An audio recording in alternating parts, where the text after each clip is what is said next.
केंद्र सरकार ने संसद में सिविल न्यूक्लियर कानून में बदलाव का प्रस्ताव रखकर देश की ऊर्जा नीति में एक बड़ा मोड़ देने की तैयारी कर ली है। लोकसभा में पेश किए गए शांति 2025 विधेयक के जरिए सरकार परमाणु ऊर्जा पर दशकों से चला आ रहा सरकारी एकाधिकार खत्म करना चाहती है। अगर यह विधेयक कानून बनता है तो भारत में पहली बार निजी कंपनियों और आम नागरिकों के लिए भी परमाणु ऊर्जा से जुड़ी गतिविधियों के रास्ते खुल सकते हैं। यही वजह है कि इस विधेयक को लेकर देश भर में चर्चाएं तेज है। चलिए अब आपको समझाते हैं कि आखिर क्या है शांति 2025 विधेयक। इस विधेयक का पूरा नाम sustainable harnessing and advancement of nuclear energy for transforming India यानी कि शांति 2025 है।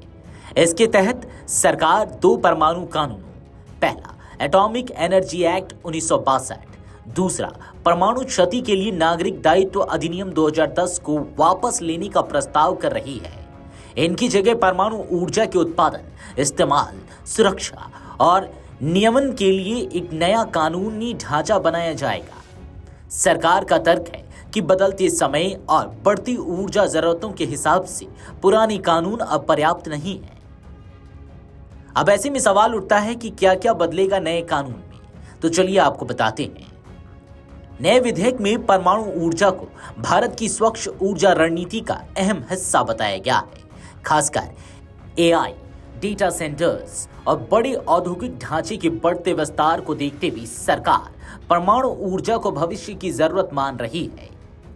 इसमें मुख्य प्रस्ताव है, पहला निजी कंपनियों और कुछ मामलों में आम व्यक्तियों को भी परमाणु संयंत्र बनाने और चलाने की अनुमति, दूसरा परमाणु गतिविधियों के लिए केंद्र सरकार और परमाणु ऊर्जा नियामक बोर्ड यानी कि AERB से अनिवार्य मंजूरी, तीसरा रेडिएशन, परमाणु कचरा प्रबंधन और आपात स्थितियों पर सख्त नियम। अब ऐसे में यह भी सवाल उठता है कि आखिर सुरक्षा कैसे सुनिश्चित होगी। परमाणु सुरक्षा को लेकर सरकार ने विधेयक में खास प्रावधान किए हैं। पहला, AERB को पहले से ज्यादा शक्तियां दी जाएंगी। रेडियो एक्टिव पदार्थों और उपकरणों पर सरकार का सीधा नियंत्रण रहेगा। तीसरा, किसी भी सुरक्षा खतरे की स्थिति में सरकार हस्तक्षेप कर सकेगी, यानी निजी भागीदारी के बावजूद निगरानी पूरी तरह सरकारी एजेंसियों के हाथ में रहेगी।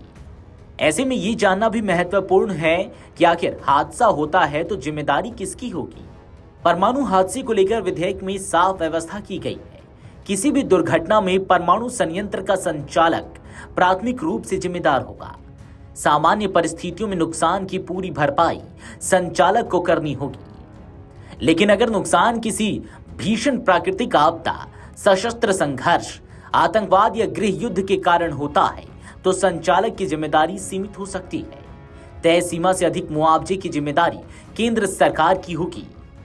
इसके लिए अलग से परमाणु नुकसान दावा आयोग गठित करने का भी प्रावधान है।